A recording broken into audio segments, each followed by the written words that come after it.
மயிலாடுதுறை மாவட்டம் மயிலாடுதுறையில் ஒருங்கிணைந்த நீதிமன்றங்களுக்கான மாயூரம் வழக்கறிஞர்கள் சங்க தேர்தல் வாக்குகள் எண்ணப்பட்டு முடிவுகள் அறிவிக்கப்பட்டன. வெற்றி பெற்றவர்கள் இனிப்புகள் வழங்கி கொண்டாட்டத்தில் ஈடுபட்டனர். மயிலாடுதுறை மாவட்டம் மயிலாடுதுறையில் கூடுதல் மாவட்ட நீதிமன்றம் அமைந்துள்ளது.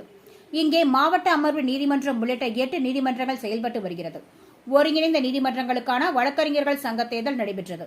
மாயூரம் வழக்கறிஞர்கள் சங்க தேர்தலில் தலைவர், செயலாளர், பொருளாளர், இணை செயலாளர், துணைத் தலைவர் ஆகிய 5 பதவிகளுக்கான தேர்தல் காலை 10 மணிக்கு துவங்கியது. இணை செயலாளர் மற்றும் பொருளாளர் பதவிகள் போட்டியின்றி தேர்வான நிலையில் மீதமுள்ள 3 பதவிகளுக்கு 9 பேர் போட்டியிடுகின்றனர். காலை 10 மணிக்கு துவங்கி மாலை 4 மணி வரை தேர்தல் நடைபெற்றது. 221 வழக்கறிஞர்கள் இந்த தேர்தலில் வாக்களிக்க தகுதியானவர்கள். காலை துவங்கிய வாக்குப்பதிவு விறுவிறுப்பாக நடைபெற்றது. 80 வயதை கடந்த மூத்த வழக்கறிஞர்கள் தகுந்த துணையுடன் வந்து ஆர்வத்துடன் வாக்களித்தனர். வாக்குகள் எண்ணப்பட்டு முடிவுகள் அறிவிக்கப்பட்டது. 200 வாக்குகள் பதிவான நிலையில் 117 வாக்குகளை பெற்று காந்தி என்பவர் வழக்கறிஞர்கள் சங்க தலைவராக தேர்ந்தெடுக்கப்பட்டார். 123 வாக்குகளை பெற்று பிரபு செயலாளராக தேர்வு செய்யப்பட்டார். இதனைத் தொடர்ந்து அவர்களது ஆதரவாளர்கள் இனிப்புகள் வழங்கி பட்டாசுகள் வெடித்து கொண்டாட்டத்தில் ஈடுபட்டனர். தேர்வு செய்யப்படுபவர்கள் 1 ஆண்டுக்கு பதவியில் தொடர்வார்கள்.